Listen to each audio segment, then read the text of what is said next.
over 100,000 horses every year that are abused and left to die on their own, just in the United States. 10,000 of those horses go to slaughterhouses every year and die. They are misunderstood. People just look at them and they're just like, oh, it's just a horse. And they don't think that they need as much food as they normally do. And it's harder to take care of a horse than what it seems to be. They eat a lot of food, and hay is really expensive now. The lesson here is to not judge a book by its cover. You shouldn't judge something by the way it looks. And another lesson that I kind of learned with it is you shouldn't give up on things. We all have judged someone, even if it's a person or an animal. I don't, as you guys can tell, I don't like red horses or Arabs. I'm really trying to get better at not liking them. No, I'm trying to better not to get them to judge them as much because they're a horse too. On Christmas 2010, my parents decided that they were going to buy me and my little sister a horse, 2 horses for Christmas. They found an ad on Craigslist for 2 mares for $150 each. They were paints. There was 2 pictures on there, and they were both really skinny. And when we bought them home Christmas, and they were really scared, and they were starved, and every time you'd go to pet them, they'd flinch, and they'd try and move away from you, and they weren't halter broke. They didn't like the halter on them, and they didn't want to move with you. They're very lucky that we brought them home, because I'm sure if someone else would have, they wouldn't be alive today. They were so skinny and just scared.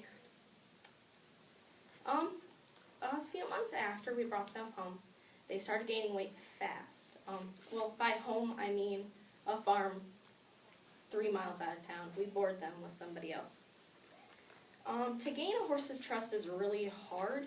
You have to go out and see them a lot, and it's extra hard with an abused horse.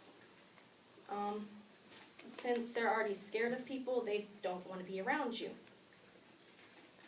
So when we go out to the farm, we'd always have oatmeal packets, like people oatmeal, and you'd open it up and you just put it in your glove and you'd kind of bribe them towards you, and they loved the oatmeal. They'd eat the oatmeal, which was hilarious.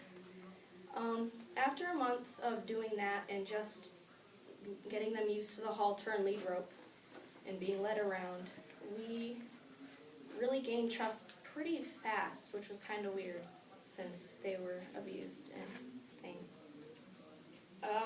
We quickly found out that we weren't using the whips at all, but we were moving things in and out of the barn, and as soon as my sister's horse, Pixie, saw that whip, she was terrified.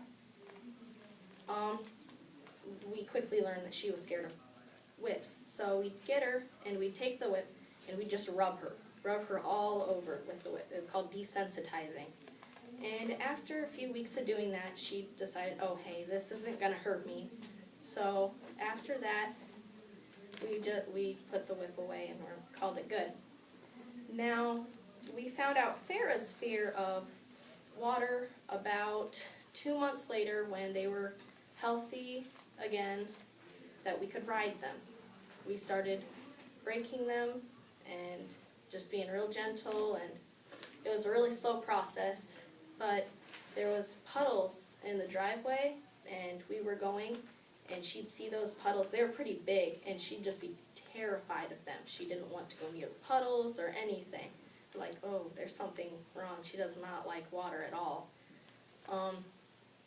About a year of us working with them, at Kirkwood, there's open horse shows, and they have big shower things for the horses, and we quickly found out that water was her scared thing. They did something to her with water. We do not know what. But you'd get her into that stall, and you'd turn on the water, and you'd start at her feet. She was just terrified. She'd rear up and kick, and it was chaotic, and everybody's like, whoa, who brought an untrained horse at Kirkwood? She, after a really long time, about an hour in the stall, she finally calmed down, and we could finally wash one side of her. We decided that we probably should give it a break and call it good for right now. So I walked around Kirkwood with one half dirty horse. One side was perfectly clean and the other side was completely dirty from being outside. Well, 2 years later, here we are today. She's not scared of water anymore. Pixie's not scared of whips. They're trained. We show them. Farah and me brought home 17 ribbons total this year. And she's broke and we're good with water still. So I really did learn to not judge a skinny, frightened horse by that. And I've learned to not judge other things as well and to not give up because it was a really long process and that we shouldn't give up on things. Like I said, they're misunderstood. People look at them and say, oh, nobody wants it, just take it to the slaughterhouse. It could be used for dog food and things, but they're not. And I will never forget when we brought them home. Yeah, thank you.